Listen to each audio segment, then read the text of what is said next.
ሜታፊዚክስ የምንለው አካላዊ ልኬት ላይ ጊዜ ሲጨመርበት የሚመጣ መገለጥ ነው። ከአካላዊ ባሻገር ያለው እውነታ እንደማለት ነው። ከአምስቱ የስሜት ሕዋሳት የተሻገረ ንቃት ሜታፊዚክስ ነው። በመደበኛ ሁኔታ የምናየው፣ የምንሰማው፣ የምንዳስሰው፣ የምናሸተው በዙሪያችን ካለው እውነታ 5% ብቻ ነው የሚይዘው። ሰላም ለኩልክሙ ሰበቤተ ልሳነ ግዕዝ ዘውቱ ልሳነ ግዕዝ ምን አማራ ሚዲያ ኮርፖሬሽን ባቲቱ ዘተደለው ለክሙ ከአማራ ሚዲያ ኮርፖሬሽን ብቻ ወደ እናንተ የሚደርሰው ልሳነ ግዕዝ መርሃ ግብራችን ወደ እናንተ መድረሱን ጀምሯል። በዛሬው ልሳነ ግዕዝ መሰናዷችን ወደ እናንተ የምናቀርበው ቀደም ሲል ከመጽሐፉ በዛሬው ጉዳይ ወደ እናንተ ጀላችሁ ከቀረቡት መጽሐፍ ውስጥ አንዲት ማራኪ አንቀጽን ስለ ሜታፊዚክስ መታወራ ነው ወደ እናንተ አድርሷችሁ። ዛሬ የምናወራውን ርዕሰ ጉዳይ ዘንላችሁ የቀረብነው መጽሐፍ ሄኖክና አሁናዊ ሁኔታው ምን ይመስላል የሚለውን ልንቀኝበት ወድናል። በዚህም ደግሞ በልብ ወለድ በሚመስል መልኩ ተጽፎልን የምናገኘው ወይም ጽፎልን የምናገኘው አሁን መጽሐፍ ያነብኩላችሁ ፓሌሮዳ የተሰኘ መጽሐፍ ላይ ነው። ፓሌሮዳ ኢትዮጵያ ለምን ይላል። የዚህ መጽሐፍ ጋር ደራሲና የመጽሐፍ ውስጥ ያሉ ይዘቶችና በተለይ ደግሞ ላነሳቸው የሚገቡ ጉዳዮች ከግዕዝ ድርሳናት አንዱም ስለሆነ መጽሐፍ ሄኖክ እሱ እናነሳለንና አብራችሁን እስከ ዝግጅታችን ፍጻሜ ቆይታ እንድታደርጉ በአክብሮት ጋብዛችኋለሁ።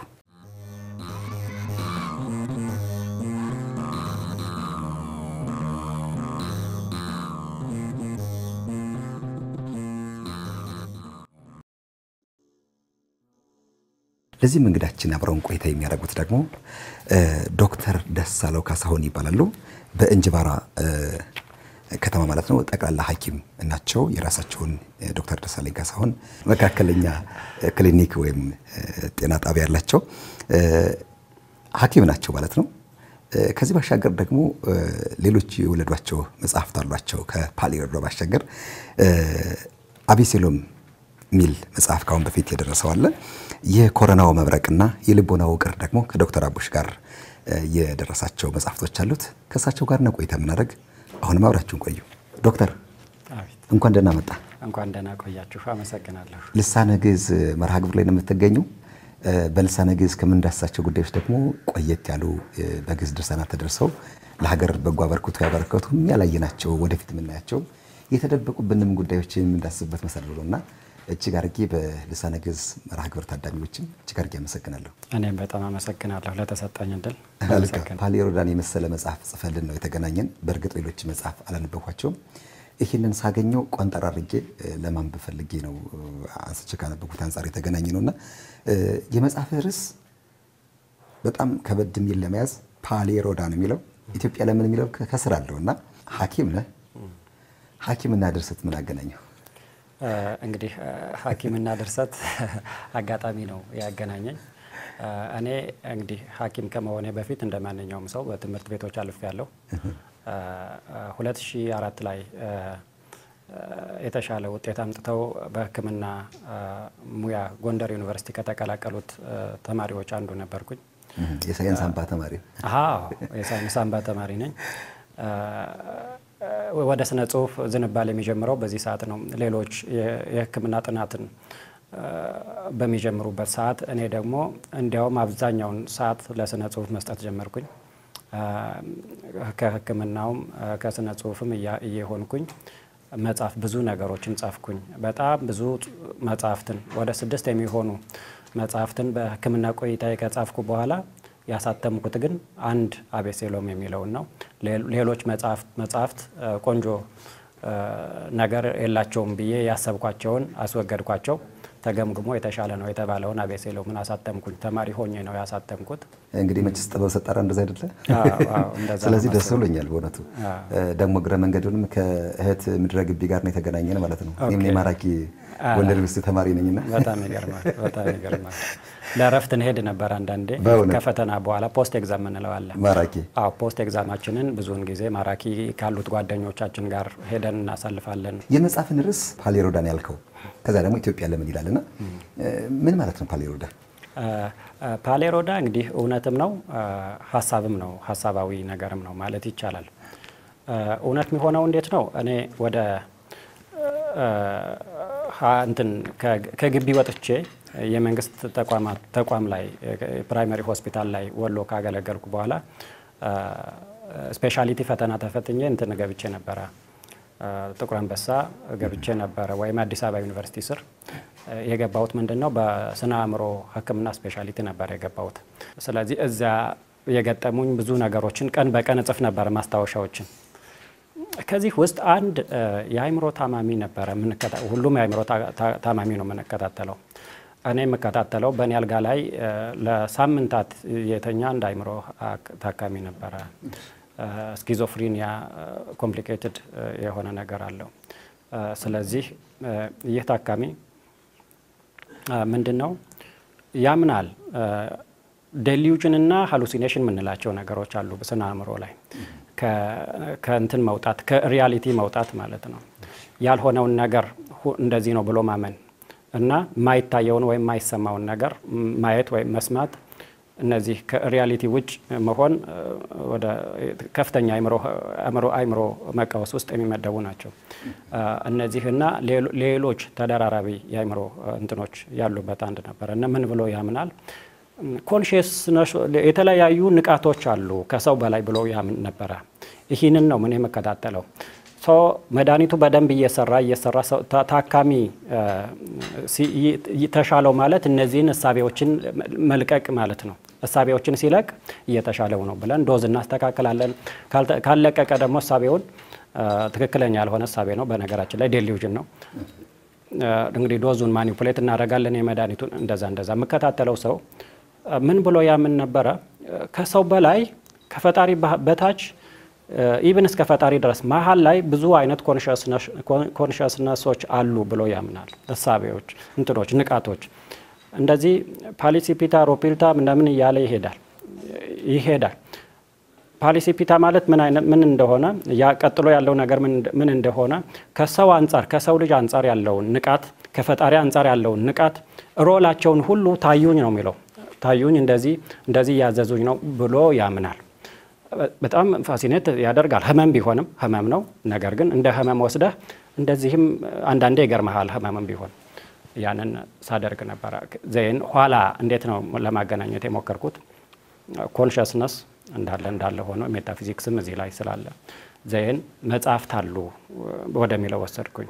በትክክልም የጠፋ መጽሐፍት አለ ብለው ነው እዚህ መጽሐፍ ውስጥ ፓሌሮዳ መጽሐፍ ውስጥ ገጸ ባህሪያት የሚነሱት። የጠፋ የሄኖክ መጽሐፍ አለ ብለው ነው የሚነሱት። እኔ ደግሞ ምን አደረኩት እነዚህ የጠፉ የሄኖክ ብራናዎች 4 ናቸው ብዬ ተነሳው።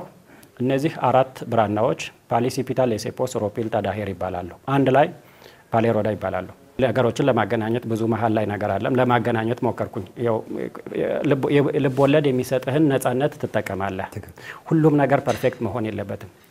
ሐሳባዊ ፓርት አለ፣ እውነታው አለ። ዘይን ምንድነው እነዚህ መጽሐፍት እንደዚህ የሚባሉ ናቸው።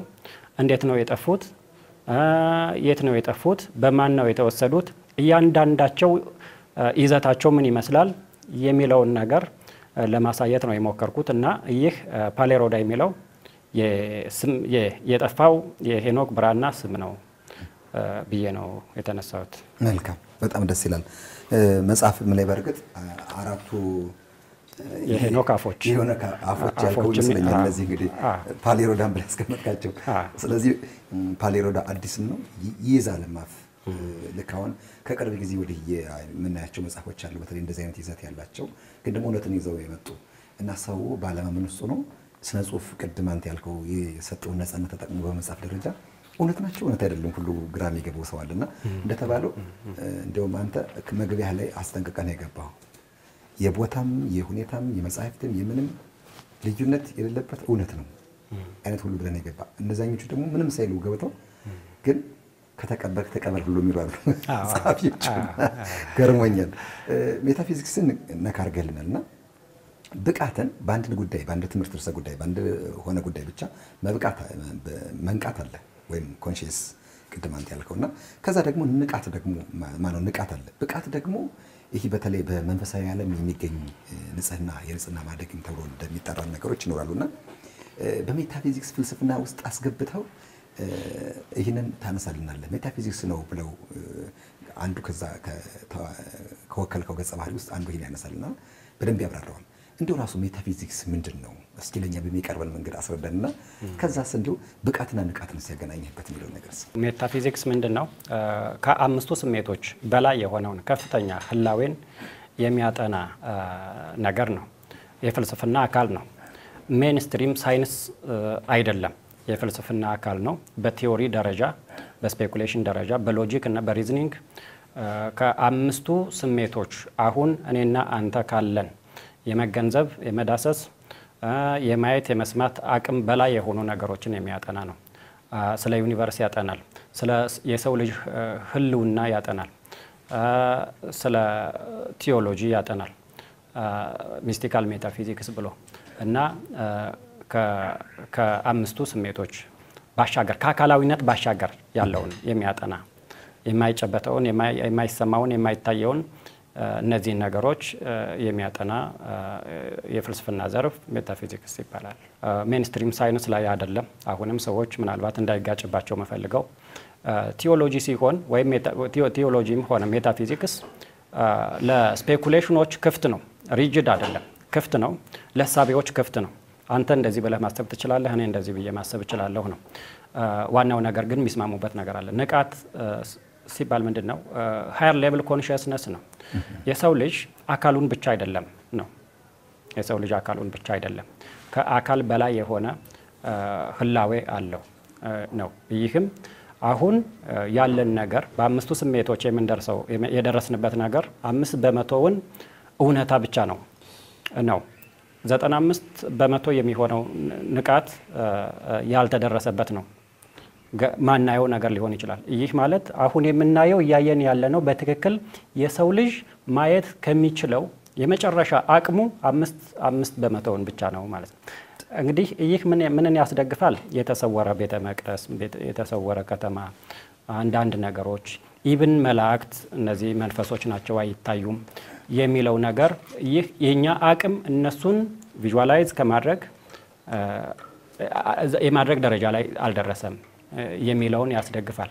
እና ንቃት ከ3 ዳይሜንሽን ይሉታል። 3 ዳይሜንሽን፣ 4 ዳይሜንሽን፣ 5 ዳይሜንሽን እያለ ነው የሚሄደው። ዝቅተኛው አሁን ያለነው 3 ዳይሜንሽን ላይ ነው። 5% 3 ዳይሜንሽን ማለት 5% ነው። አምስቱን ስሜት ነው የምንጠቀመው። ይህንን በተለያዩ መገለጫዎች ሰዎች የተለያዩ ትራዲሽኖች ይገልጹታል። ሶስተኛው አይን ይላሉ፣ ውስጠኛው እንትን አይን ይላሉ፣ እንደዚህ እያሉ በተለያየ መንገድ የተለያዩ ትራዲሽኖች ይገልጹታል። ዋናው ነገር ግን አሁን እኛ ከሆነው በላይ መሆን እንችላለን። ወደ ከፍተኛ ህላዌ ማሸጋገር እንችላለን። 4 ዳይሜንሽን ውስጥ መግባት እንችላለን። 5 ዳይሜንሽን ውስጥ መግባት እንችላለን። ስለዚህ የሰው ልጅ አሁን ያለው አካሉን ብቻ አይደለም የሚል እሳቤ ነው ያለው። ስለዚህ የተገለጠልህ በሄደ ቁጥር አንተ ምንድነው የምትሆነው? ከፍ እያልክ ትሄዳለህ። ነገሮችን ኢኖቬት ለማድረግ ቅርብ ትሆናለህ። እዚህ ወርደህ ሰዎች ጋር በአካባቢ በዚህ በዝምድና በምናምን በሙስና በአድሎ ነገር መስራት እዚህ ውስጥ አትገባም። ከፍ ያልክነህ ሁሉም ዓለም ላይ ያለው ፍጥረት ሁሉ ላንተ እኩል ነው። ሰዎችን አንኮንዲሽናሊ ትወዳቸዋለህ። ላንተ ወገን መሆን አለመሆን ሳይመለከትህ ኢቭን ከዚህም በላይ ኢቭን ሌሎችን ፍጥረታት ሳይቀር እንትን ታደርጋለህ። እና ኮሚኒኬሽንህ የሚሆነው ከፍተኛ ህላዌ ላይ ከገቡት ሃየር ዳይሜንሽን ላይ ያሉት አካላት ጋር ነው የሚል ነው። እነዚህ ሰዎች ራእይ ያየን የሚሉ ሰዎች ሊሆኑ ይችላሉ። ጻድቃን ምንላቸው ባዕድ እሳቤ አይደለም። ጻድቃን ምንላቸው ከፍተኛ ጥሞና ላይ ያሉት የሚጾሙት፣ የሚጸልዩት እውነተኛ መገለጥ ውስጥ ያሉ ሰዎች ንግግራቸውና ኮሚኒኬሽናቸውም ወይ በእነሱ ደረጃ ካለው ሰው ጋር ነው ወይ ደግሞ ከፍ ካሉት መላእክት ጋርም ሊሆን ይችላል። እነዚህ ቤተክርስቲያን ከምታከብራቸው ጻድቃን ብላ ሰማዕታት ብላ ሪኮግኒሽን ከሰጠቻቸው ሰዎች ጋር ሊሆን ይችላል ንግግራቸውና ይሄ ነው ሜታፊዚክስ የሚለው መገለጥ። ይሄ ነው በጣም ሰፊ ነገር አለው።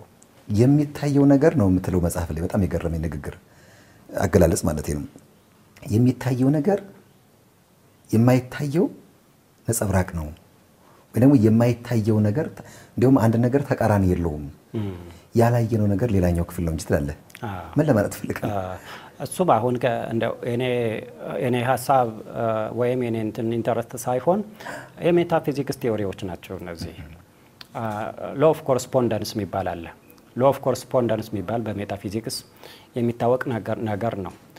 የመሬት ላይ ያለው ነገር ወይም ከታች ያለው ነገር የላይኛው ነጸብራቅ ነው የሚል እሳቤ አለ።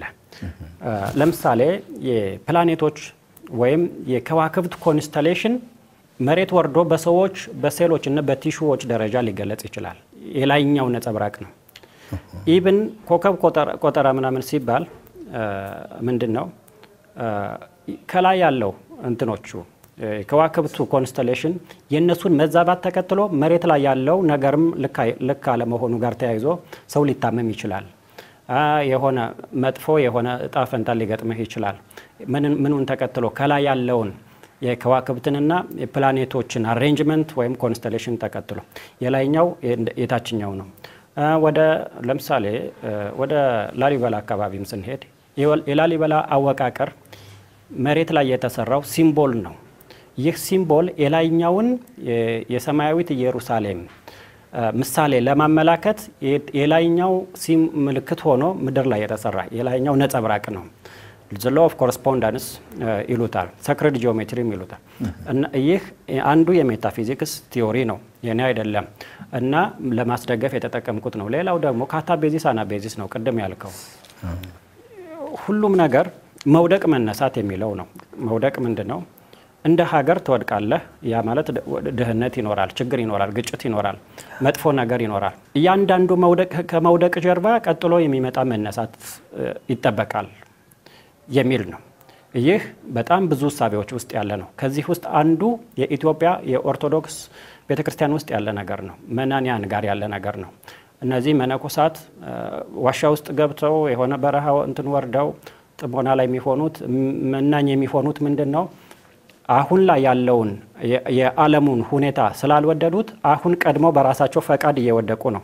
ለምን ቢባል ቀጥሎ ለሚመጣው መነሳት ራሳቸውን ያዘጋጁ ነው። ከፍተኛ መነሳትን ኤክስፔክት ያደርጋሉ። ይህ የነሱ ሳቤ ከሞት በኋላ ህይወት ሊሆን ይችላል። መልቲ ዳይሜንሽናል ሰልፍ በሚለው የሚገለጽ ነገር ሊሆን ይችላል።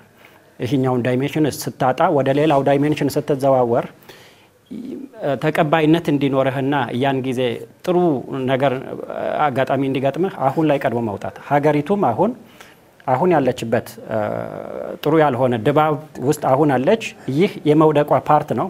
ቀጥሎ ግን ኢንላይትመንት ወይም መነሳት ሊመጣ ይችላል የሚል ስፔኩሌሽን ነው። ይህ ግን እሳቤ ነው። ስቲል በቲዮሪ ደረጃ ያለ እሳቤ ነው። ሳይንሳዊ አለመሆኑን ሰው ማወቅ አለበት። ሳይንሳዊ ማለት ደግሞ ውሸት ማለት ግን አይደለም። ምክንያቱም ላሊበላ እና ቅዱስ ያሬድ ሌሎችም አሉ። እነዚህ ሳይንሳዊ አይደሉም፣ ነገር ግን በእውነት ተጨባጭ ናቸው። ተጨባጭ እስከሆነ ድረስ ዲናይ ልታረገው አትችልም። የሚታይ ነገር አለ። ሳይንስ ግን ሊደርስበት አልቻለም። ሜታፊዚክስ ማለት ሰዎች ውሸት ማለት አይደለም፣ ሳይንስ ያልደረሰበት ማለት ነው። ሁሉም ነገር ደግሞ ተቃራኒ አይደለም። አሁን ጦርነት አለ ወይም ግጭት አለ ሲባል ቀጥሎ ይህ የሰላሙ ተቃራኒ ሳይሆን ሰላም ላይ ለመድረስ መረማመጃ ነው እንደማለት ነው። ላይት ፎርስ እና የላይት ፎርስ እና የዳርክ ፎርስ የማይቀር ግጭት ነው። መጨረሻ ላይ ዳርክ ፎርስ ሲረታ ላይት ፎርስ ወደ ላይ አውትሻይን ያደርግና ሀገርም ዓለምም ጥሩ ትሆናለች አይነት እሳቤ ነው። ግሩም፣ በጣም ድንቅ ነው። ስለዚህ እነዚህ ከመንቃትም በብቃትም ቀደም ካልካቸው ወደቅ መነሳትም ጋር አብሮ ተያይዘው የሚመጡት ሜታፊዚክስ አንዱ የሚያነሳቸው ጉዳይ ነው። መጽሐፍ ላይ ያነሳልና በጣም ድንቅ ነው፣ ደስ ይላል። ከነዚህ እንግዲህ እነ ሄኖክ እነ ቅዱስ ያሬድን እነ ቅዱስ ላሊበላን ከዚህ ውስጥ እንደ ሆኑ በሜታፊዚክስ ጽንሰ ሀሳብ አስደግፍ ያነሳበት መንገድ አብራርተልናልና መጽሐፍ ሄኖክ ለዓለሙ ምን አበረከተ የሚለውን ብናይ መደበኛው ዳይሜንሽን ወጣ ካሉ ሰዎች ጥቀስ ቢባል አንዱ ሄኖክ ነው ብለህ ትገልጻለህ። ፈጣሪ ጋር አካሄዱን ስላደረገ የጠፋ ወይም ሞትን ሳይቀምስ ወደ ላይ ሄደ ነው። ስለዚህ ምንድነው ከፍተኛ ህላዌ ውስጥ የገባ ሰው ነው። ከ3 ዳይሜንሽን ወጥቶ ወደ 4 እና ከዚያ በላይ ወደ 5 ዳይሜንሽን የሄደ ሶስተኛው ሄኖክ ላይ እንደውም የዕብራይስጡ ሄኖክ ላይ ኮክሪኤተር ነው የሚሆነው። ከፈጣሪ ዝቅ ብሎ ከመላእክት ሁሉ በላይ ሆኖ ወደ ከፍተኛ መላእክትነት ነው የሚሸጋገረው። ስለዚህ ምንድነው ሶስቱ መጻሕፍት ኢትዮጵያዊ መጽሐፈ ሄኖክ ሌላ ደግሞ ምን ላይ ያለ ስላቮኒክ መጽሐፈ ሄኖክ አለ ከቸርች ስላቮኒክ የተገኘ ከኢስተርን ኦርቶዶክስ ከነራሺያ ምናምን የተገኘ ደግሞ ሌላ መጽሐፈ ሄኖክ ቨርሽን አለ ያንገር ነው ከኢትዮጵያዊ አንፃር ዘያንገስቱ አሁን ቅርብ ጊዜ ከአምስተኛ እስከ ስድስተኛው ክፍለ ዘመን ከክርስቶስ ልደት በኋላ ተጽፏል ተብሎ የሚታሰበው ሶስተኛ ሄኖክ ደግሞ እንትን ሄኖክ አለ የዕብራይስጥ ሄኖክ አለ ዘያንገስት ነው ከዚህ ሁሉ በጣም ኮምፕሊት የሆነውን ፉል ቨርሽኑ ኢትዮጵያዊ ነው ታማኒነት ያለው ጄኒውን የሄኖክ መጽሐፍ ነው ተብሎ የሚታመነው ዓለም አሁን የሚመራመርበት የሚወያይበትም ኢትዮጵያዊ መጽሐፈ ሄኖክ ነው ሌሎቹ የተለያየ እንትን የተጋለጡ ናቸው አካሺክ ሪኮርድ አይቷል ይላል አካሺክ ሪኮርድ በፍልስፍና ነው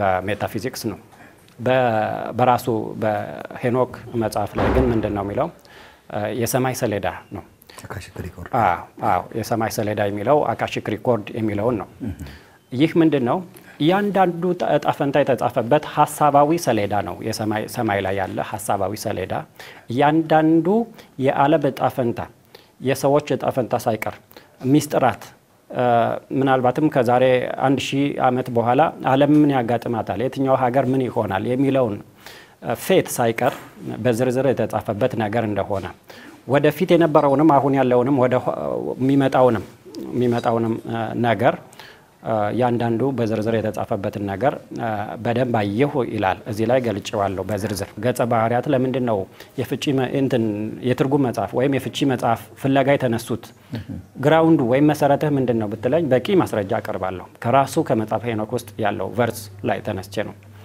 ፍቺ መኖሩን የሚያሳዩ ነገሮች አሉ መጽሐፍት ብዙ መሆኑን የሚያሳዩ ነገሮች አሉ እና ደግሞ ዕውቀት የሰማይ ዕውቀት ክፍት ሆኖ እንደተገለጠለት ከፍተኛ ዳይሜንሽን ላይ ስትገባ እንደዚህ ነው የሚሆነው ይገለጣል የሚደበቅ ነገር የለም ስለዚህ እንደተገለጠለት የሚያሳይ ነገር አለ ተምሳሌት ነው የሚመስለው እንደዚህ የምትረዳውም አይደለም በኖርማል አይምሮ የምትረዳው አይደለም ምሳሌ ነው የሚመስለው ቁጥሮች አሉ አይገቡንም ምልክት የሰማይ አካላት ስትራክቸር አለ እንደው 30 ጊዜ ብታነብ አይገባህም ስለዚህ የፍቺ መጽሐፍ መኖር አለበት አንድም አለ ብሎ ተጠቅሷል ሁለተም ደግሞ ከፍተኛ ህላዌ ላይ ሆኖ የጻፈውን መደበኛ ሰው እንዲረዳው ስለማይጠበቅ መኖርም አለበት የሚል ሪዝኒንግ ይዘው ይነሳሉ ቴዎሎጂካል ሪዝኒንግ ይዘው ይነሳሉ እና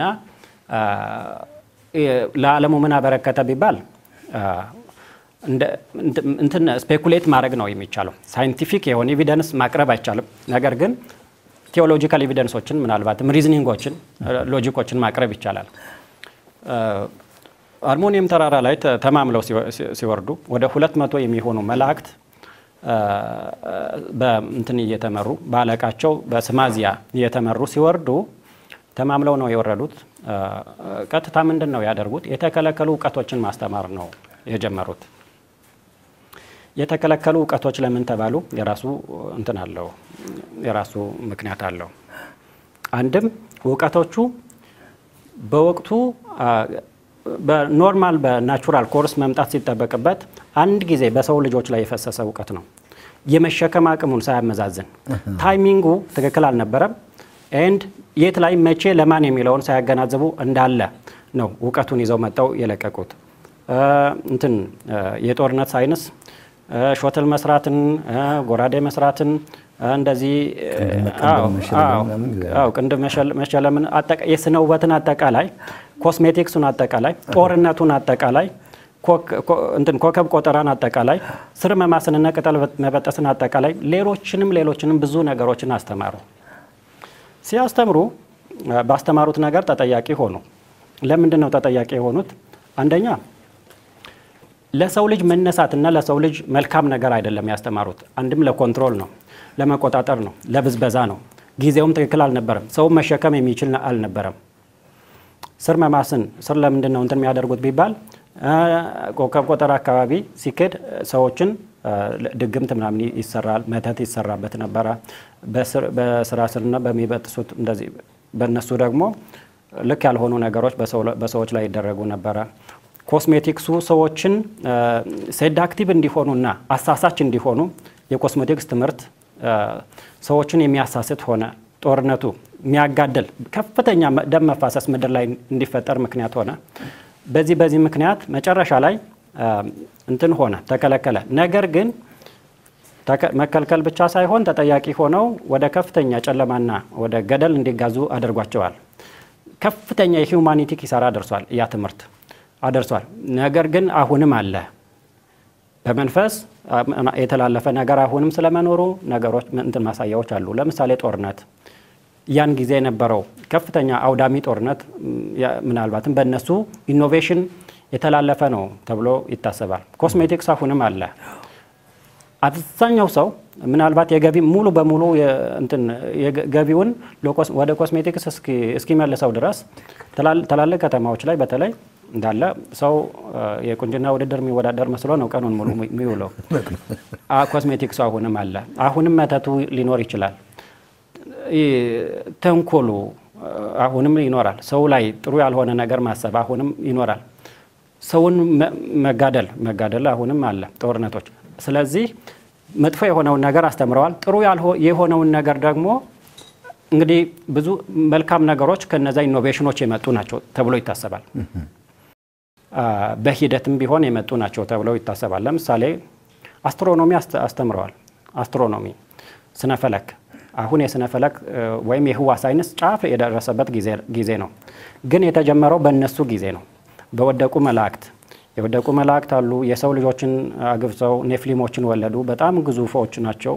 እስከ 3000 ክንድ የሚደርሱ ናቸው። ደመናን በራሳቸው የሚያውቁ ናቸው ይላል።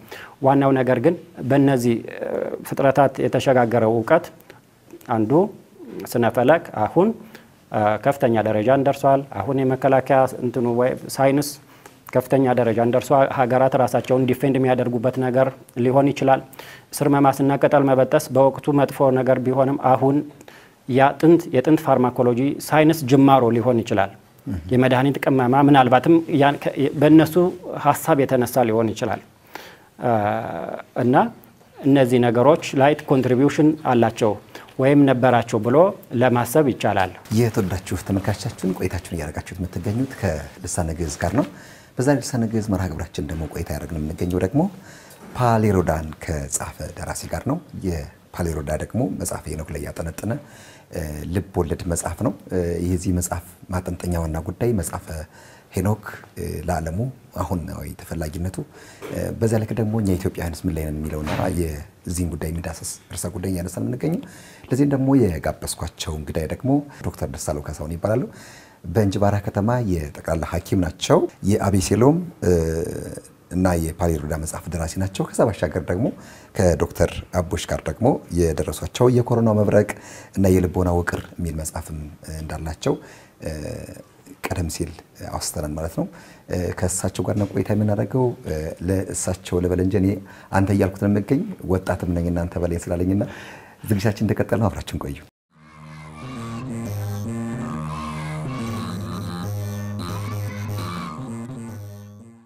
ዶክተር ደሳለኝ አቤት። በጣም ድንቅ የሆነ የመጽሐፍ ሄኖክን ውስጡ ይዘቱ ጉዳይ ተነግሮበት ብቻ የሚያልቅ ጉዳይ አይደለምና በጣም ድንቅ ነው። መጽሐፍ ላይ ካስቀመጥከው ሌላው ርዕሰ ጉዳይ ምንድነው? በጣም አንድ እሱ ስለሚያሳስበኝ ይህን ጥያቄ እንዳነሳሳኝ ያደረገኝ ምንድነው? ኢትዮጵያ የምትድነው በመጽሐፍ ሄኖክ ነው ትላለህ። አንድ ሐኪም እንዲህ ሲል ያየው ነገር ይኖራል ተብሎ ይጠበቃልና አንተ ደግሞ ሐኪም ነህ። ስለዚህ ዶክተር ደሳለው የሆነ ያየው ነገር ቢኖር ነው መጽሐፈ ሄኖክን ኢትዮጵያ መታከሚያ ነው ያለው። እንዴት ነው ኢትዮጵያ የምትፈወሰው? እንደ ደራሲ ሆነህ የምታየው ነገር አለ፣ የምታምንበት ነገር አለ። እናም ደግሞ እንደ ልቦለድ አድርገህ ደግሞ ገጸ ባህሪያትን የምታናግርበት የአንድ ገጸ ባህሪ ምን ብሎ ያምናል፣ ሌላውስ የዛና ፍራሽ ነገር ደግሞ ሊያምን ይችላል። መጽሐፈ ሄኖክ በዚህ ሰዓት ለኢትዮጵያ አስፈላጊ አይደለም ብሎም የሚከራከር ገጸ ባህሪም አለ በዛው ልክ እና ገጸ ባህሪያትን የማናገርበት አንዱ ክፍል ነው። እሱ ምንድነው? አሁንም እንዲያው መናገር የምፈልገው ልብ ወለድ የሚሰጠን ፍሪደም ወይም ነፃነት ትጠቀማለህ። የተወሰነ እውነታውን ትይዛለህ። በሜታፊዚክስ እና በቲዮሎጂ አይን ነገሮችን ታያለህ። በሜንስትሪም ሳይንስ አይደለም ይህንን ምለው በሜንስትሪም ሳይንስ ሳይሆን በእነዚህ እይታዎች እንደ ልቦለድም እንደ ቴዎሎጂም እንደ ሜታፊዚክስ ወይም ሚስቲካል ሜታፊዚክስ በእነዚህ እይታ ማየት ይቻላል፣ ማሰብ ይቻላል። ከዚህ ውጭ ሌላውንም ነገር እንድታስብ ነፃነት የሚሰጥ ኤሪያ ነው ይሄ። ስለዚህ እንደ ሐኪም ምን እየሰማሁ አደኩ መሰለህ? በተለይ ወደ ሕክምና ትምህርት ቤት ከገባሁ በኋላ አንድ በጣም ጠቃሚ የሆነ መጽሐፍ ተወስዷል። ከገዳማት የተወሰደ ብራና አለ።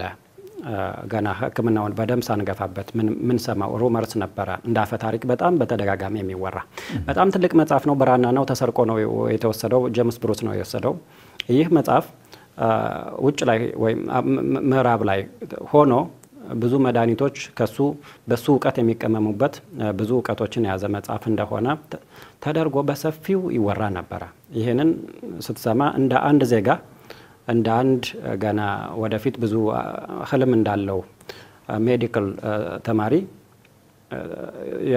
ይቆጫል እና ያሳስባል በጣም። እውነትም ይመስላል ሊሆንም ይችላል ኦፍ ኮርስ፣ ግን አትሊስት ፕሩቭ እስኪሆን ድረስ እና ይህንን እየሰማሁ ነው ያደግኩት። ይህ መጽሐፍ በትክክል ምንድን ነው የሚለውን ያወቅኩት ቅርብ ጊዜ ነው። መጽሐፍ መሄዱን ብቻ ነው ማውቀው በፊት። አሁን ግን በትክክል ይህ መጽሐፍ ምንድን ነው ብዬ ማሰብ ስጀምር መጽሐፈ ሄኖክ መሆኑን አወቅኩት።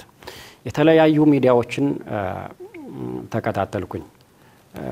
ዓለም አቀፍ ሚዲያዎች ላይ እንደዚህ ሶሻል ሚዲያም ሆነ ዩቲዩብ ላይ ኢቭን መጽሐፍትን በማንበብ ሰርች ሳደርግ ለካ መጽሐፈ ሄኖክ ነው። ይህ መጽሐፍ ምን ይዘት አለው ብዬ ማንበብ ስጀምር ብዙ ቅድም እንዳልነው ብዙ ነገሮች ተምሳሌቶች ናቸው፣ ስዕላዊ ናቸው። ቁጥሮች ሲምቦላይዝ የሚያደርጉት ነገር አለ። ሊኖር ይችላል። ቢያንስ ማሰብ ይቻላል። እንደ አንድ ጸሐፊ ማሰብ ይቻላል። ቢያንስ ከክርስቶስ ልደት በፊት ከ3ኛ እስከ 1ኛ ክፍለ ዘመን የተጻፈ ነው ተብሎ ነው የሚታሰበው። ኢትዮጵያዊ መጽሐፍ ነው። በዚያን ጊዜ የወረዱ እውቀቶች እስካሁን በትክክልም የሆነ ተጽዕኖ ፈጥረው ሊሆን ይችላል። ምዕራባውያን በጣም ጠንክረው መጽሐፍትን ድርሳናትን እየሰበሰቡ እንደሆነ ስታይ መጽሐፈ ሄኖክ ላይ ከፍተኛ ሪሰርች እየተሰራበትና ከፍተኛ ውይይት እየተደረገበት እንደሆነ ስታይ ምናልባት ጠቃሚ ነገር ቢኖረው ነው ብለህ ማሰብ ትጀምራለህ፣ ማሰላሰል ትጀምራለህ። ይህንን ደግሞ ልቦለዱ በሚሰጥህ ነፃነት አድርገህ ልጽፈው ትችላለህ እና የኔ እይታ ይህ ነው። ግሩም። ስለዚህ የምትፈወሰው ኢትዮጵያ ምትድነው በመጽሐፈ ሄኖክ ነው የተባለው ከሚታይ ዓለም አቀፍ ካለው ተጽዕኖ አንፃር እንበለውም ዓለም አቀፋዊ ከሆነው ከሚሰጠው ፋይዳ ተፈላጊነት አንፃር ብቻም ሳይሆን አንዳንድ ጊዜ ምናልባት እንዳልከው ተጨባጭ የሆነ ነገር እነዛ ተጨባጭ ብለን የምንጠራቸው ነገሮች ሳይንሳዊ በሆነ ለማቅረብ የሚያስቸግሩ ቢሆንም ቅሉ የምናያቸው የመድኃኒት የምንበላቸው ሳይንሳዊ ምርምር የምንበላቸው መነሻቸው ግን መጽሐፈ ሄኖክ እንደሆነ ምንም ጥያቄ የለውምና ምክንያቱም ብዙ መጽሐፍቶችም ስናነብ እንደዛ የሚገጥሙ ነገሮችም ስላሉ አንተም እንዳልከው ስለዚህ የምትፈወሰው ብሎ መናገር ማጋነን መስሎ አይሰማኝም ለኔ። ከምን አንፃር እንደዛ ነው ብትለኝም መጽሐፈ ሄኖክ ሃይማኖታዊ መጽሐፍ ብቻ አይደለም።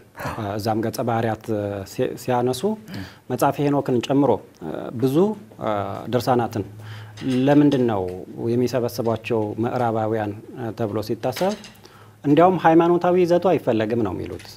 እዛ ገጸ ባህሪያት ሳናገር አንባው ይሆናል። ሃይማኖታዊ ይዘቱ ወይም መንፈሳዊ ይዘቱን አይደለም የሚፈልጉት። ከዚህ ይልቅ በስተጀርባ ሊኖረው የሚችለውን ኢኖቬሽን አሊጎሪዎችን ለመፍታት እና እነዚህ ሳይንሶችን ከዚህ ለመቅዳት ሊሆን ይችላል የሚመራመሩት። ምክንያቱም በጣም ብዙ የሆኑ ድርሳናትን ወስደው ሲያበቁ የቤተ ክርስቲያን ሊቃውንትንም የመውሰድ አዝማሚያ አለ። ውስጥ ለውስጥ እየወሰዱ ነው። አዎ ይህ የሆነው ለምንድን ነው ቢባል እንግዲህ የማይጠቅም ነገር ላይ ጊዜ አያጠፉም የሚል አሳማኝ ነገር አለኝ እኔ። በዚህ ተማመናል። የማይጠቅም ነገር ላይ ጊዜ አይፈጁም። የሆነ የሚጠቅም ነገር ሊኖር ይችላል። ግዕዝንስ ማስተማራቸው ቅሩ ይወርድ ግዕዝ በዓለም አቀፍ ደረጃ ግዕዝን ምን ዩኒቨርሲቲ እንደሚያስተምር እዚህ ፓሌሮዳ መጽሐፍ ላይ ጠቅሻለሁ በዝርዝር። በጣም በስፋት ግዕዝ ያስተምራሉ።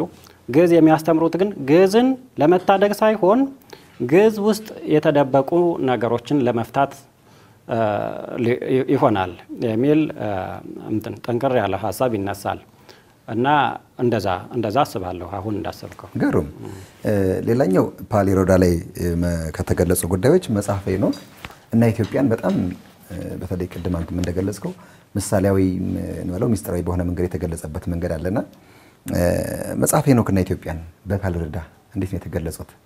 ከዓለም የመጀመሪያው ሊትሬቸር መጽሐፈ ሄኖክ ነው። ኢትዮጵያ ብቻ ናት ፕሪዘርቭ ያደረገችው። ሌሎች ዓለማት ሁሉ በተለይ ከአራተኛው ክፍለ ዘመን በፊት ዓለም ላይም ነበር ሌሎች ቤተክርስቲያኖች የምዕራባውያንም ሆኑ ሌሎች የዓለም ክርስትና ቤተ እምነቶች ላይ ነበር። ከአራተኛው ክፍለ ዘመን በኋላ ጀምሮ ነው መጥፋት የጀመረው። ምክንያቱም የመጽሐፍ ቅዱስ ይዘታቸውን ማሻሻል ሲጀምሩ ባንድም ሆነ ብዙ ሪዝኖች አሉ። ባንድም በሌላም ሪዝን እንትኖችን መጽሐፍትን ከቀኖና ውጭ እያደረጉ ሲመጡ መጽሐፈ ሄኖክንም አወጡ። በሂደት ጠፋ። በሂደት ከዓለሙ ሁሉ ሲጠፋ ኢትዮጵያ ምን አደረገች? በራሷ ብቻ ራሷን ችላ ወስና የመጽሐፍ ቅዱስ አካል አደረገች፣ በቀኖናው አስገባች። ሌሎች ሪጀክት አደረጉ። ሁሉ ከሁለተኛው ቤተ መቅደስ ወይም ሰከንድ ቴምፕል እስከሚባለው ጁዳይዝም ድረስ የአይሁድም አካል ነበረ። ከዚያ በኋላ እነሱም ሪጀክት አደረጉ። ከሁለተኛው ቤተ መቅደስ ወደ ራቪኒክ ጁዳይዝም የሚባል ነገር ሲመጣ አስወጣው። ሌሎች ምዕራባውያንም አስወጡት። እያሻሻሉት መጽሐፍቱን ቁጥሩን መካተት ያለባቸውን የመጽሐፍቱን ቁጥሮች እያሻሻሉን እየቀነሱ ሲመጡ በሂደት መጽሐፍ ሄኖክም ጠፋ።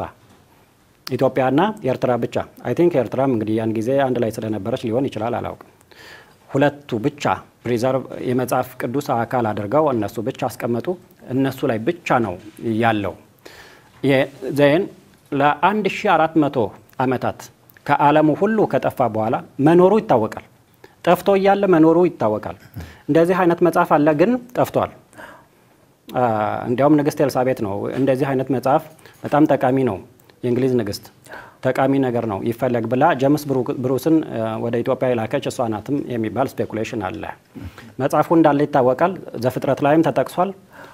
ቁርጥራጮች ደግሞ ሌሎችም ቦታዎች ላይ አሉ። ይህ ሁሉ ለ1400 ዓመታት ከዓለሙ ሁሉ ሲጠፋ ኢትዮጵያ ውስጥ ብቻ ነበረ ይተረጉሙት ነበረ። ራሱ የቀኖናው አካል ነበረ፣ አልጠፋም ነበርና የተለየ ቁርኝት የተለየ ቦታ ነበራት ለመጽሐፈ ሄኖክ ማለት ነው። በጣም ታማኒነት ያለው ለዲስከሽን የሚመረጥ ለጥናት የሚመረጥ ብቸኛው መጽሐፈ ሄኖክ ኢትዮጵያዊ መጽሐፈ ሄኖክ ነው። ኤብራይስጡና የስላቮኒክ የራሺያ ቸርች አካባቢ የተገኘው ሁለቱም አንድም ታማኒ አይደሉም ተብለው ይታሰባሉ፣ ሙሉ አይደለም ተብለው ይታሰባሉ። 5ቱን ቻፕተር ይይዛል የኢትዮጵያዊ መጽሐፈ ሄኖክ 5ቱ ክፍሎች ይይዛል። ይህ 5ቱ ክፍሎች አንድ ላይ ሙሉ ስል የሚሰጡ ናቸው፣ ሙሉ ትርጉም የሚሰጡ ናቸው።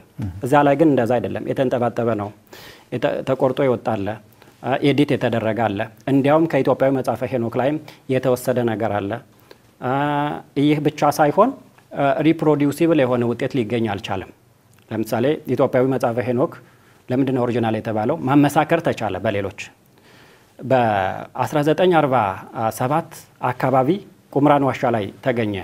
ወደ 1000 የሚሆኑ ብራናዎች፣ ቁርጥራጮች፣ ጥቅሎች ተገኙ ቁምራን ዋሻ። ሲገኙ ከነዚህ ውስጥ የኢትዮጵያዊ መጽሐፈ ሄኖክ ክፍሎች ተገኙ። ሲገኙ ማመሳከሪያና ሪአሹሪንግ ነገር ሆነ።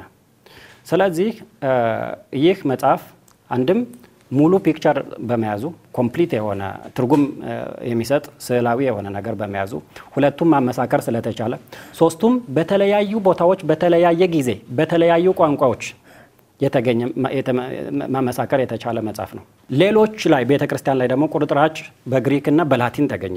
የኢትዮጵያዊ ዘይን ማመሳከር ተቻለ። ሌሎችን ግን እንደዚህ ማግኘት አልተቻለም፣ ማመሳከርም አልተቻለም እና አሁን ልዩ ቁርኝት እንዲኖረው የሚያደርጉ እነዚህ ነገሮች ናቸው። በጣም ግሩም መጽሐፈ ሄኖክ እና ኢትዮጵያ መጽሐፈ ሄኖክ በክብር ኢትዮጵያ ውስጥ መቆየቱ ለዓለም አበርክተዋለች ቅድም ካልነው ነገር አንዱ ብለን መናገር እንችላለን። የኛ አባቶችም ተጠቅመውበታል ሰርተውበታል ብለን እናምናለን።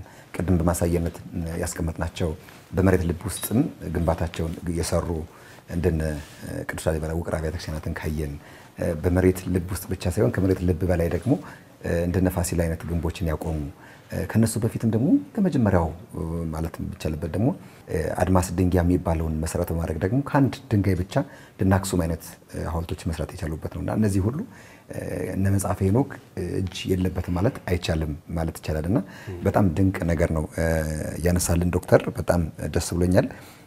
እጅግ አድርጌ ነው የማመሰግነው። በቆይታዬም ደስ ብሎኝ ነው መጽሐፉንም ደስ ብሎኝ ያነበብኩትና በተመልካቾች ስም እጅግ አድርጌ ነው የማመሰግንህ። እቺን ውይይት ስላደረግን አጭር ውይይት ስላደረግን ብቻም ሳይሆን ፓሌሮዳ የመሰለ መጽሐፍ ለውይይት ክፍት እንዲሆን አድርገህልን ኢትዮጵያ ለምን የሚለው እንደም ትልቅ ጥያቄ ጠየቀህበት ያለፍከው መጽሐፍ ለአንባቢ ስላበረከትክልን እጅግ አድርገን እናመሰግን። በጣም አመሰግናለሁ። መልካም በጣም አመሰግናለሁ። የተወደዳችሁ ተመልካቾቻችን የዛሬው የልሳነ ግዕዝ መሰናዷችን ፓሌሮዳ መጽሐፍ ጸሐፊ ጋር መጽሐፈ ሄኖክና ዓለሙ ያየበት መንገድ ምን ይመስላል የሚለውና የኛ ኢትዮጵያ ላይስ ደግሞ ምን ላይ የሚለውን ጉዳይ ዳስንበት ርዕሰ ጉዳይ ይሄን ነው የሚመስለው። አብራችሁን ከኛ ጋር ቆይታ ስላደረጋችሁ እጅግ አድርገን እናመሰግን። ይህ መጽሐፍ ሃይማኖት ብቻ አይደለም፣ መጽሐፈ ፍልስፍና መጽሐፈ ሳይንስ ጭምር ነውና እናጥናው፣ እንመርመረው የዘወትር የዝግጅት ክፍላችን ሐሳብ አስተያየት ነው ማለት ነው። በድጋሚ አብራችሁን ቆይታ ስላደረጋችሁ እጅግ አድርገን እናመሰግን። መርሃ ግብሩን በዚህ መልኩ ጋሻው ጀንበር አዘጋጀሁት። አቤልና ቤዛ ሁሉ አብረውን ከኛ ጋር ቆይታ አድርገዋል። በቀረጻ በኩል ማለት ነው። ሰላም ለኩልክሙ።